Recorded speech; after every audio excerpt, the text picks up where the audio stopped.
So I made an illegal game. I know we like to think of games as art, but how much do we really believe that? If games are art, they should be subjected to all the same rules that art is. You know, laws, copyright, patents, and social things like copying. Placing a watermark on your art might stop someone from literally copying it. Overall, people can still copy what you've made to make their own stuff. This is why we have laws, right?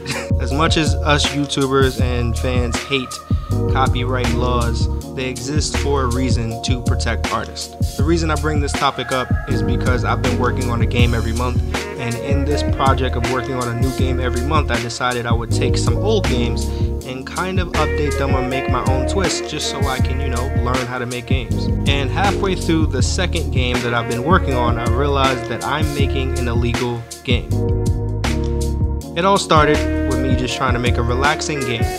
My first game was very stressful, so the second game I wanted to be much more relaxing. I wanted to make something that 1, I could learn from, 2, was not as stressful to make, and 3, something that I could actually release and possibly make money off of for, to learn how that process even goes. The process of uploading your project on Steam, making capsules, making marketing campaigns, and little things like that. So in the true theme of the game a month, I have been picking old games to copy from. So if you're very perceptive, you can kind of see where this is going. The game that I chose to copy is Tetris. And not only did I decide to make a Tetris clone, I said that I was going to sell the Tetris clone. This was not a good idea. This was not a good idea. Not even a little bit. If you've seen the Tetris movie, you know from the beginning, I should have never made this project. Now, I didn't realize this from the beginning. Of course, I'm just in my own bubble of learning how to make games, so I did spend a few weeks working on my own version of a Tetris clone, with my own twist or mechanics, of course, but using the name of Tetris, using specific mechanics, all of these things are very risky, specifically with Tetris. So suddenly I'm faced with a dilemma. Is my game different enough that it won't cause any problems? Do I completely separate it from the idea of Tetris? The catch-22 of that is, if I take the risk as a small developer, it will likely tell me, stop doing that. If I do separate my content from Tetris, it's very likely that nobody would even play this game because the people who are interested in my game would be Tetris fans. So I would be separating it from the very audience it's meant to capture. None of these questions are really fun or relaxing, to be totally honest with you. So I kind of failed already with one of my objectives here. Since I already started making the game, I would try to learn more about this process, so at the very least I can relay this information to you guys or learn it for myself in the future. So let's go to the only lawyer that I know, Wikipedia. First thing I did is I looked up the laws governing clones or copyrighted games or anything that has to do with that, and I found an exact match. I found a Wikipedia article for clone games that covers clone games and games inspired by others. I'm not going to read the entire page, but one of the main quotes that I found on this article is, the quote, "The legality of video game clones is governed by copyright and patent law." So just as I thought, it is very similar to art in terms of how it is governed with copyright laws and patents. So this brings forth the question: what exactly is copyright and patent law when it refers to video games? I found this. Copyright is intended to protect the original expression of an idea in the form of creative work, but not the idea itself. A copyright is subject to limitations based on public interest considerations, such as fair use doctrine in the United States. So this means the idea cannot be protected, but the expression of that idea is. Copyright is intended to protect the original expression of an idea in the form of a creative work, but not the idea itself. That sentence in itself explains everything I need to know. The idea of Tetris is not protected, but the way that Tetris is expressed is protected. This is how people are able to avoid copyright by flipping names or changing likenesses or little things about the character to express what they're trying to express without exactly saying what it is that they're copying. Let's look at patent as well, because this also covers video game clones. A patent is a type of intellectual property that gives its owner the legal right to exclude others from making, using, or selling an invention. for a limited period of time in exchange for a publishing enabling disclosure of the invention. In most countries, patent rights fall under private law, and the patent holder must sue someone infringing the patent in order to enforce the rights. So, in plain English, a patent basically means that you own the idea, and that if you own the idea, you get to sell the right for other people to use the idea. You also get to determine how long you control this idea for, and the most important part, you must actually sue people infringing upon your patent. I did some more digging and I searched up some patent lawyers and I tried to see what they say about patent laws in regards to things like video games or other intellectual property.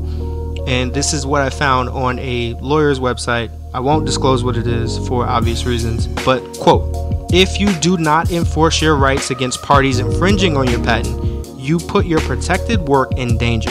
The primary consequences of not enforcing your patent is losing your exclusive rights. This loss can be detrimental to a patent's owner standing in the marketplace." So this means if you get a patent, you do control the idea, but if you don't defend it, then you can actually lose the exclusive rights, and other people might be able to stake a claim saying that they have rights to the idea as well. There is a history of patents being defended against direct clones, so even if it was for learning purposes, never should you make an exact clone and then try to make money off of it.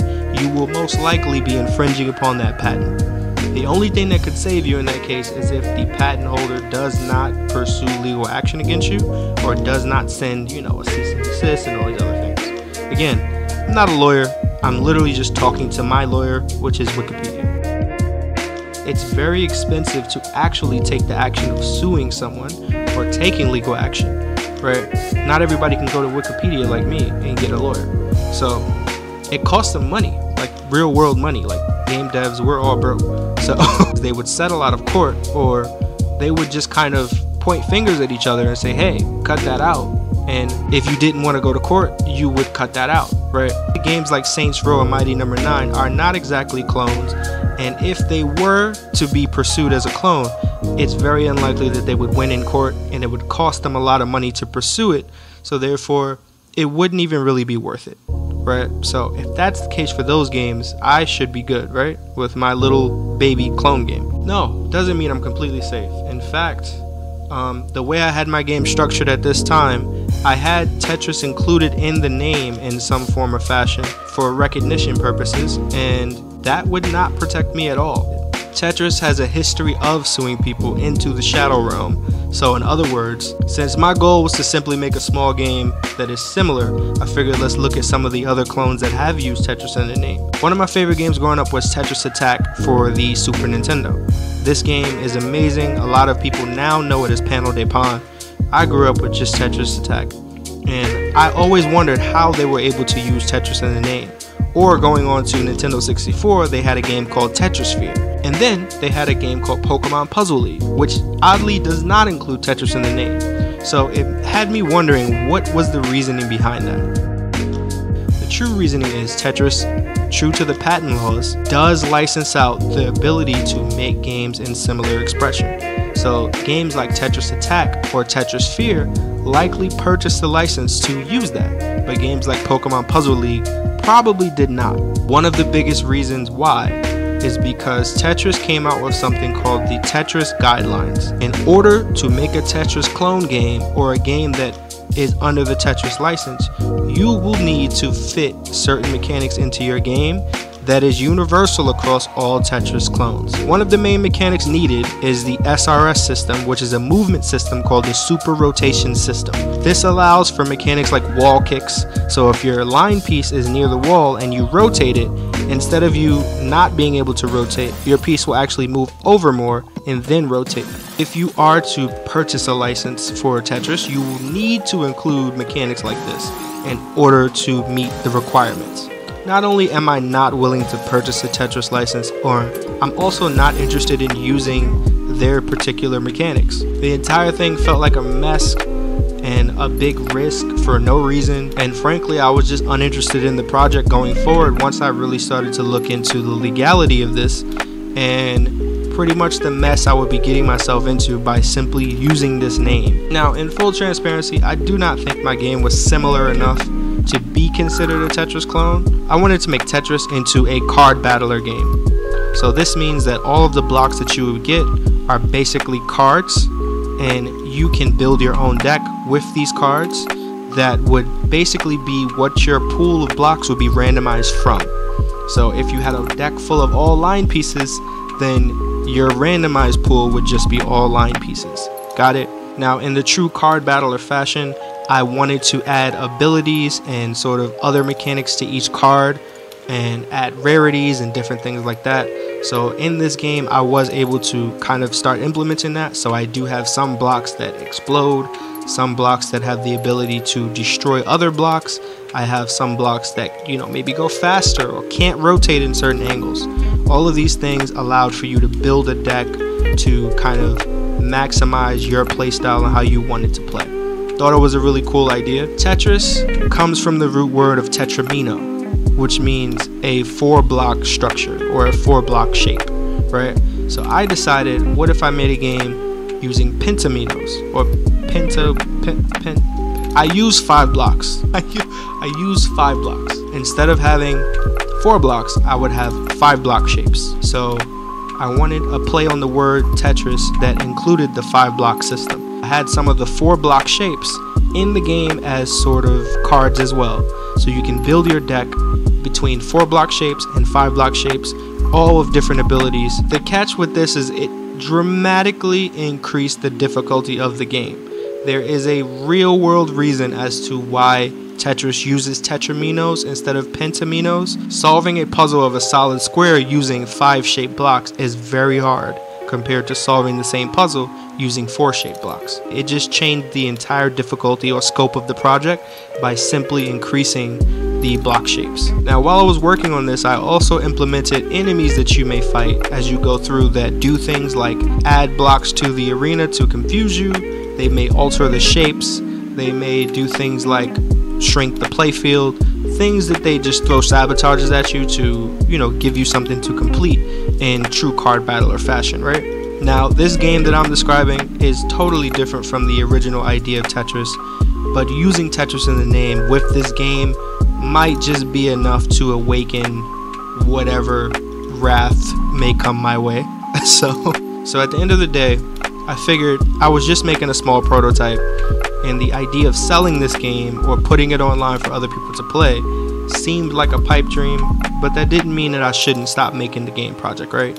Now, the main reason that I did kind of just stop working on this project either way is because I realized something while I was going through this issue. The first thing that you put out to the public is very important. I've put out a lot of small games, but I've made it very clear that I've been learning. So if I was to go out of my way to put a game on Steam and try to actually charge money for a project in any form or fashion, it would kind of mean that I'm ready to be judged by the public. Of course, it's not the end of the world, but it is an important first impression. So this actually reminds me, I do read the comments a lot. Someone left a beautiful comment talking about how to get around the idea of making your dream game, and he mentioned that a lot of game studios who start out make games similar in the same genre until they get enough skill to make a AAA version of that game. So if you look at companies like Supergiant, all of their games are in the same genre. If you look at companies like Subset Games, who've made Faster Than Light a couple years ago, and then later they made Into the Breach, a lot of these companies and developers tend to stick with the genre that they really like. So no, maybe you shouldn't make your dream game, but you should make a game in the same genre as your dream game so that you can develop those skills and have them transfer over. And I need to focus down into more what skills do I want to have as opposed to what games do I want to have made. Not only is it about what you can and can't produce as you continue to jump genres, it's also about what do your fans want. The people who play Stardew Valley are probably very different than the people who play Devil May Cry, right? People come to expect a certain thing, and as you cross over to a different area, those people may not be able to follow you there.